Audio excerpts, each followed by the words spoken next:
Episode 5 begins with the Harfoots, and the at best tenuous connections with Tolkien's hobbits is already falling apart at the seams. Whilst the show is attempting to portray them as hardened by arduous challenges during their wandering years. An obituary? Oh, let me see. Maybe I can help. Wayne. Let's see. Kevin Arnold. Born a butthead. Lived a butthead's life. Died a butthead. Did you get any of that down? They also somehow wish the viewer to believe that there is the innate goodness and moral duty within these people. Hobbits really are amazing creatures. You can learn all that there is to know about their ways in a month, and yet after 100 years, they can still surprise you. The result, however, is horrifying. The way the show's hobbits, and let us be frank, the show wishes these to be proto-hobbits, to somehow fit within their poppycock, are, to all intents and purposes, psychotic. They abandon their own arbitrarily, or at least conspire to take their resources and leave them to their fate. How did they survive as a group? What knits them together if they are so exposed to constant danger and the survival of the fittest? Essentially, these are so far removed from Tolkien's hobbits that they are almost unrecognizable. Yes, there is that vague resemblance in the sense that they are halflings, and that the show has boorishly placed two characters as poor copies of Frodo and Samwise. Yet Tolkien defined hobbits quite clearly. They may be, for the most part, rustic, and aloof to the goings-on of the wider world, but they are social creatures, close-knit to family, as mentioned in Concerning Hobbits in the Fellowship of the Ring. The houses and holes of Shire hobbits were often large, and inhabited by large families. Bilbo and Frodo Baggins were as bachelors very exceptional, as they were also in many other ways, such as their friendship with the elves. Sometimes, as in the case of the Tooks of the Great Smiles, or the Brandybucks of Brandy Hall, many generations of relatives lived in comparative peace together in one ancestral and many-tunnelled mansion. All hobbits were in any case clannish and reckoned up their relationships with great care, and at no time had hobbits of any kind been warlike, and they had never fought among themselves. In olden days they had, of course, been often obliged to fight to maintain themselves in a hard world, but in Bilbo's time that was very ancient history. At some point as the group travels through woods, they are surrounded by PlayStation 2 era wargs.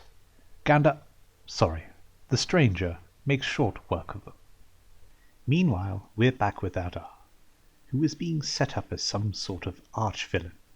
He is informed of the completion of the great excavation project, and summons forth armies of orcs, which ties into Bronwyn, and the townspeople who fled.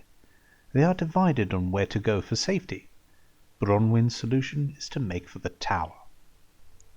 The Guild of Númenor continues, with Galadriel taking charge of training officers for the upcoming expedition. That is correct.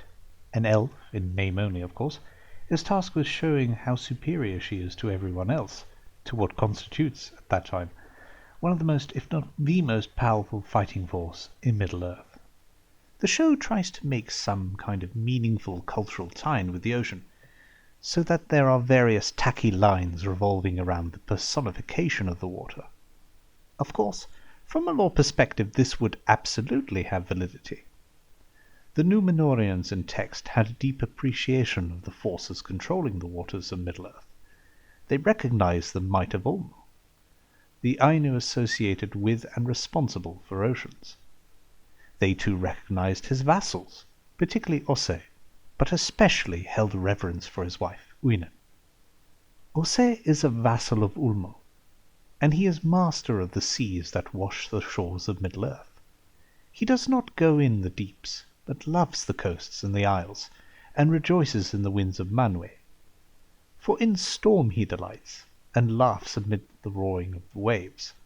His spouse is Uinen, the Lady of the Seas, whose hair lies spread through all waters under sky.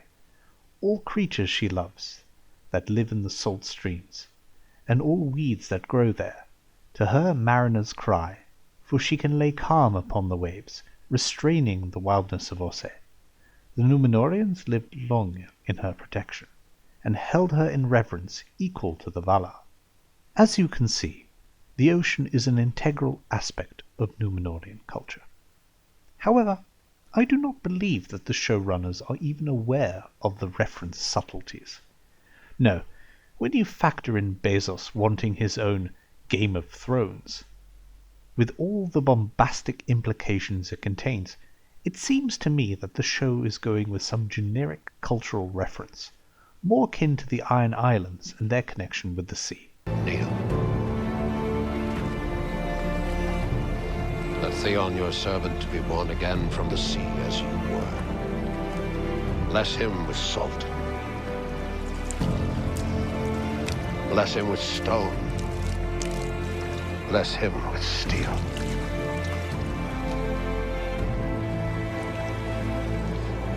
What is dead may never die. What is dead may never die. The tacky slogan seems to have encapsulated this sort of banal, generic fantasy feel. The sea is always right! The sea is always right! The nonsensical butchering by the showrunners has Miriel in effect deciding what course of action to pursue with regard to the menace on Middle-earth. This, of course, after the mighty fleet has been reduced from 5 ships to 3. But ultimately, the scenes ensuing are a crutch to establish Halbrand as yet another fawning sycophant to a purportedly female protagonist.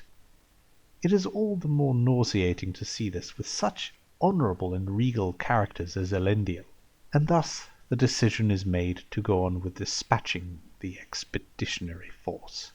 The final scenes are perhaps the most absurd.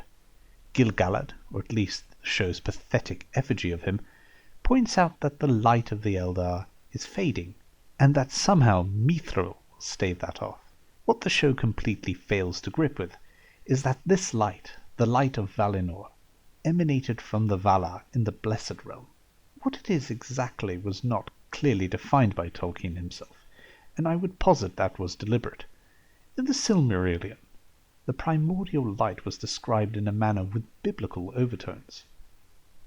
In the beginning, Eru, the One, who in Elvish tongue is named Ilúvatar, made the Ainur of his thought, and they made a great music before him. In this music the world was begun, for Ilúvatar made visible the song of the Ainur, and they beheld it as a light in the darkness, and many among them became enamoured of its beauty, and of its history, which they saw beginning and unfolding as in a vision. Therefore Ilúvatar gave to their vision being, and set it amid the void, and the secret fire was sent to burn at the heart of the world, and it was called Ea. Then those of the Ainur who desired it arose and entered into the world, as the beginning of time, and it was their task to achieve it, and by their labours to fulfil the vision which they had seen. Long they laboured in the regions of Ea, which are vast beyond the thought of elves and men, until in the time appointed was made Arda, the kingdom of earth. Then they put on the raiment of earth, and descended into it, and dwelt therein. It is this light that is passed down through various iterations into the 2 trees of Valinor. Hence, the Eldar who beheld this blessed light were Valagmente, the High Elves. By leaving Valinor, the fading of light was inevitable, as was the desire to return. How could this show botch something so intrinsic to the elves? For the same balmy reasons that they have botched everything else. Not to worry. The episode can allay all these doubts by ending with Galadriel in full armour, holding hands with Halbrand.